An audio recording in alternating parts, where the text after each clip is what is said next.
मंदिराच्या बाहेर लिहिलेलं एक सुंदर वाक्य. जर उपवास करून परमेश्वर आनंदी असते तर या जगातील रिकामे पोट असलेला भिकारी मनुष्य जगात सर्वात सुखी असता. उपवास शरीरासाठी नाही तर विचारांसाठी केला पाहिजे. मनुष्य स्वतःच्या नजरेत सुखी असला पाहिजे.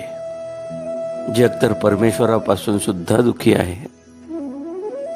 मित्र हो, चिमण्या जिवंत असताना कीटक खातात आणि याच चिमण्या जेव्हा मृत्यू पावतात तेव्हा हेच कीटक त्यांना खातात.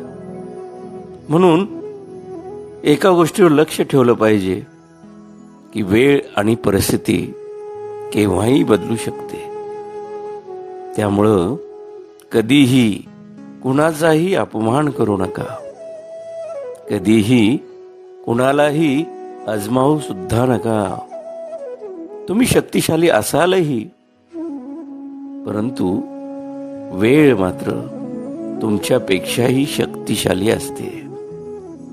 एका झाडापासून किंवा झाडाच्या वनांपासून अनेक माचीच्या काड्या बनवता येतीलही, परंतु तीच एक काडी संपूर्ण त्या झाडांच्या वनालाही पेटू शकते.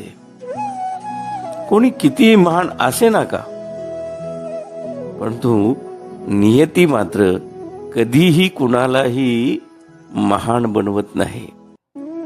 बघा ना, कंठ दिला कोकिळेला तर रूपच काढून घेतलं. सौंदर्य दिलं मोराला तर इच्छा हिरावून घेतली.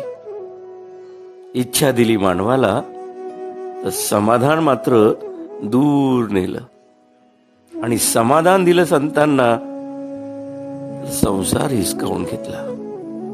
म्हणून कधीही अहंकार करू नका.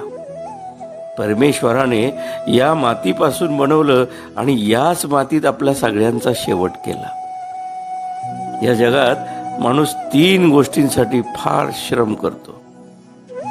पहिली गोष्ट, माझं नाव मोठं व्हावं, माझा पोशाख चांगला असावा आणि माझं घर सुंदर असावं. पण परमेश्वरही तितकाच अगदी चलाख. मृत्यू होताच परमेश्वर या 3ही गोष्टी सगळ्यात पहिल्या बदलून टाकतो. नावापुढं स्वर्गीय, पोशाख कफन आणि घर स्मशान करून टाकतो. कटू आहे पण सत्यही आहे, जे आपण समजून कधीच घेत नाही. अहो, दगड एकदाच देवळात जातो पण भगवंत होतो. माणूस 1000 वेळा मंदिरात जातो पण दगडच राहतो. कोणी लिहिलं माहित नाही, पण लिहिणाऱ्याला सलाम.